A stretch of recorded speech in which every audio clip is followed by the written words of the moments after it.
Going anywhere with Arnold was a struggle. Getting out of the house, into the car, out of the car, into the building.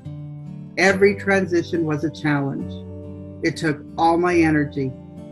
I often had to peel Arnold off the pavement of parking lots as he cried and flailed, and I was told that he had transitional issues. When you have a nonverbal child with autism spectrum disorder, your whole life is a guessing game.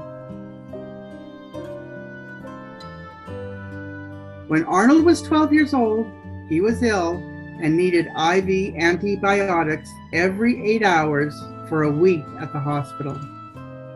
The transitions were surprisingly smooth. I realized for the first time he understood what was happening and I understood his cognitive potential. We created service plans, set goals, and started implementation. Arnold is prompt dependent and developed learned helplessness.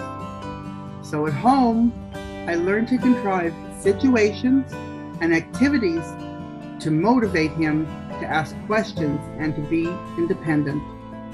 I used task analysis to teach Arnold various life skills like showering, preparing meals, using the wash machine, making his bed, and use calendars to help him plan and remember things.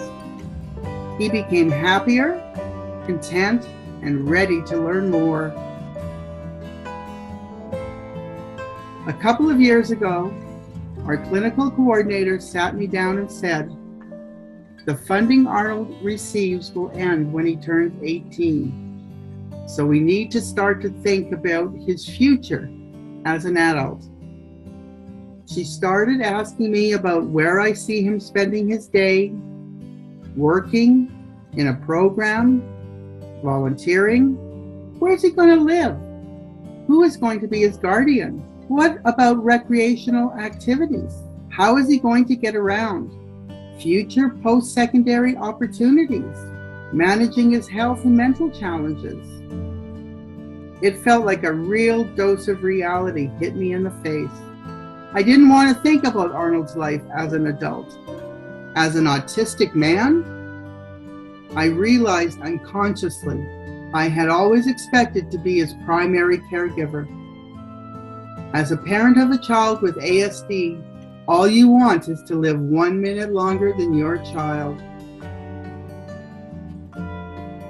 It took me a month to come to grips with that reality, but I knew that I had to do everything I could to prepare us both for his transition to adulthood. It has been a lot of hard work, but that is what moms do. Recently, we went to a birthday party, and I wondered what would happen if he left his phone. When I told him to leave his phone in the car, he looked at me like I was crazy, but he did it. As he walked into the house, he greeted the birthday woman by saying, "Hi, how are ya?" He stood in the kitchen with everyone, and when another teenager asked him if he wanted to go play the keyboard, he went with him. As I looked around the corner and saw him tapping the keyboard, he looked at me with confidence and pride and kept on playing. I thought, look at my son shine.